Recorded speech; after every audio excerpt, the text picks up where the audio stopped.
On my desk today is the late 2016 flagship from Sony, the Xperia XZ. With an IP68 water resistance rating, dual front firing stereo speakers, and a headphone jack, it has the initial characteristics of a spectacular smartphone. Some people have complained that the phone is too much of a rectangle. These are the same people who haven't noticed that every phone is a rectangle. The only other Sony phone that I have tested on my channel is the Sony Z5 Premium. While it did not catastrophically snap in half, the metal rails on the sides were broken, and the camera lens was actually made out of plastic instead of glass. So it was definitely not one of the most durable phones from last year. Hopefully the new XZ phone fares better for this year.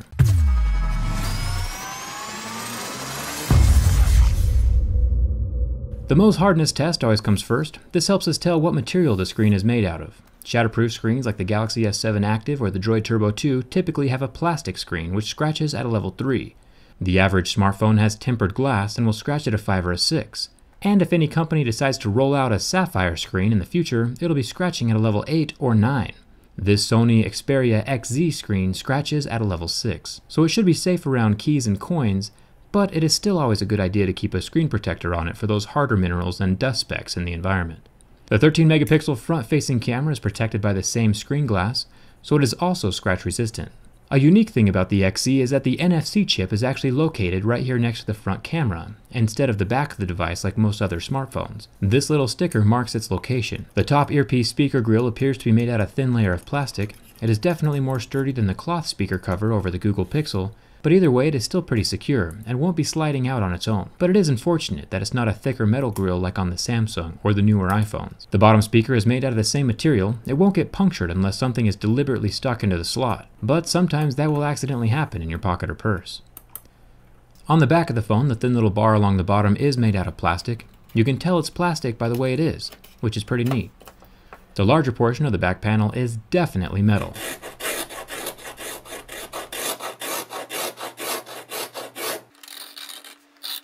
Then you can add a little body to the wild hair and look, it's Donald Trump.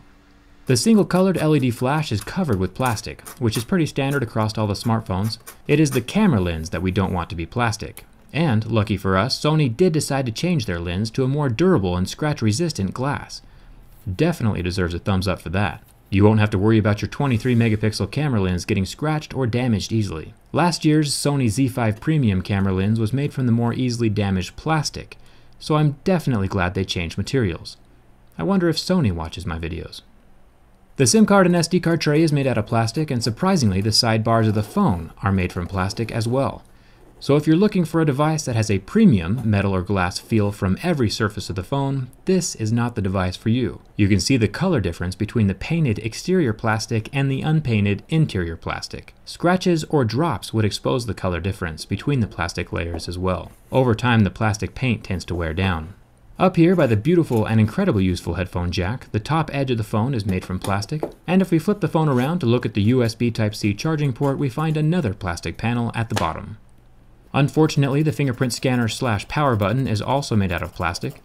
The volume rocker and camera button are both metal though, so that part is at least good. The Fingerprint Scanner is not available in the US version of this phone, unfortunately, which is strange considering their high price point. It should be included, but you aren't missing out on too much though. After superficially scratching the fragile Fingerprint Scanner with my razor blade, it was unable to read my fingerprint. Just remember that both the Pixel and LG V20 fingerprint scanners were unfazed by my scratches. On to the burn test. The Xperia XZ is using a 1080p IPS display that can last 13 seconds under direct flame before the pixels go black and turn off. The screen does fully recover though. The display is cool to the touch within seconds, and the pixels slowly come back to life after the flame is removed. The flame test is useful to us because we can tell it's time to move on to the bin test. If you haven't subscribed yet, now is the time to do so. It is completely free and you'll stay up to date on the latest flagship smartphone durability. I flexed the phone to check the internal build quality and the overall structural integrity of the phone. You can hear the plastic sidebars snap in two separate places, near the SD card slot and right there in the center. But the phone does not catastrophically snap in half and still functions completely. I'll bend the phone from the other direction. We get one more small snap in the center of the sidebar right there next to the power button. But yet the phone does still not snap in half altogether. It maintains its rectangular integrity and passes the bin test. This phone is definitely not a contender for the most durable smartphone of 2016, but it is still alive. So as long as you don't mind the plastic sidebars and the weaker scratchable fingerprint scanner, this phone is worth considering from a durability perspective. My Instagram followers got the results in real time before this video was edited and posted to YouTube, so follow me over there if you want to be one of the first to watch my durability tests. I'm all about reviewing tech from the inside, so thanks a ton for watching. I'll see you around.